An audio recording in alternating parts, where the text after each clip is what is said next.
आज का ये एपिसोड शुरू करने से पहले एक छोटी सी बात। क्या आप भी अपना पॉडकास्ट बनाने की सोच रहे हैं? तो एंकर ट्राई कीजिए। ये पॉडकास्ट बनाने का सबसे आसान तरीका है।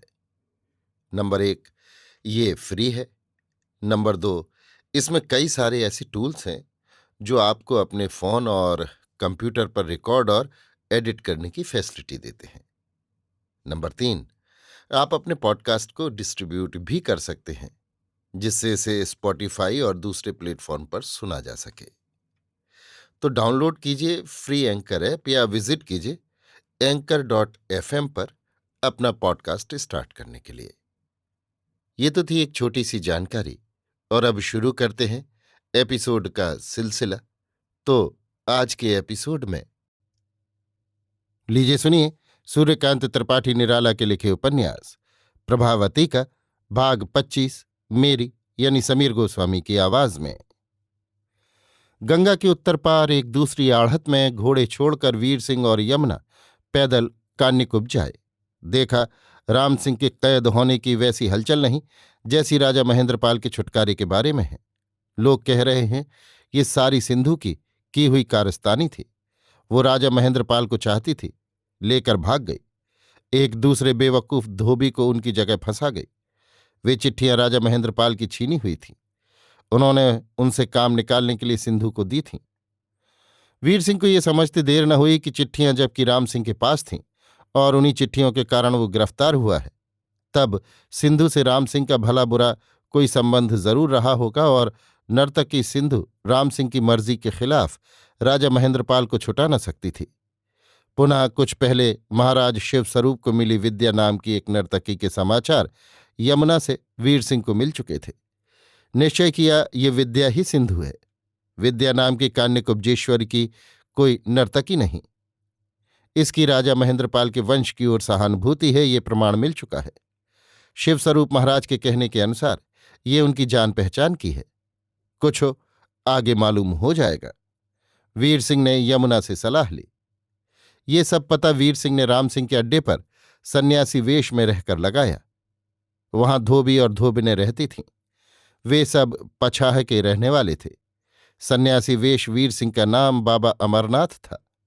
यहां इस समय इसी नाम से वे मशहूर हैं।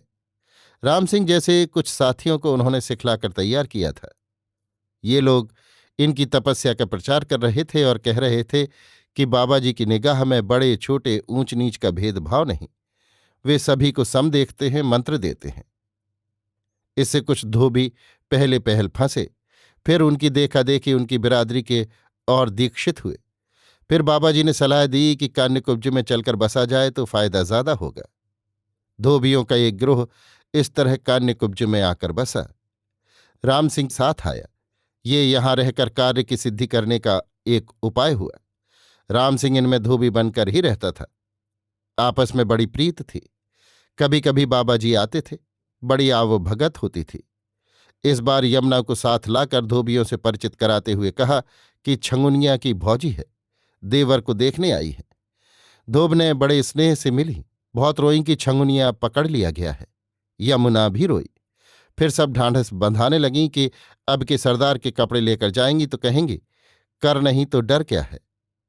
अन्यत्र पृथ्वीराज की तरफ से काम करने वालों में राम सिंह अपने सच्चे नाम से प्रसिद्ध था। बाबा अमरनाथ को लोग धीर सिंह जानते थे। पूर्व में धीर सिंह की वीरता की बड़ी ख्याति थी। वो लापता भी था। धीर सिंह भी चौहानों में अज्ञात कुलशील महोबिया होकर मिला था। उन्हें संशय न हो इसलिए मशहूर कर रखा था कि वीर सिंह ने कान्यकुब्ज में ऊदल से मित्रता कर ली थी और महोबे की लड़ाई में लड़ता हुआ काम आ गया है। यहां राम सिंह के गिरफ्तार होने का कोई राजनीतिक कारण न मालूम हुआ। नेत्रपल्लवी द्वारा यमुना से सब कुछ कहकर समझा दिया। निश्चय हो गया कि राम सिंह सिंधु से मिलकर स्वेच्छया राजा महेंद्रपाल को मुक्त करने के लिए कैद हुआ है, क्योंकि रागी महेंद्रपाल की मुक्ति के लिए कान्यकुब्जेश ने आज्ञा दी थी। सिंधु ने उसे अपना बीनकार कहकर उनसे परिचय दिया था। फिर उनकी आज्ञानुसार आज्ञा पत्र लिखते हुए रागी को अस्पष्ट राजा के रूप में रहने दिया था। अभी आप सुन रहे थे सूर्यकांत त्रिपाठी निराला के लिखे उपन्यास प्रभावती का भाग 25, मेरी यानी समीर गोस्वामी की आवाज में।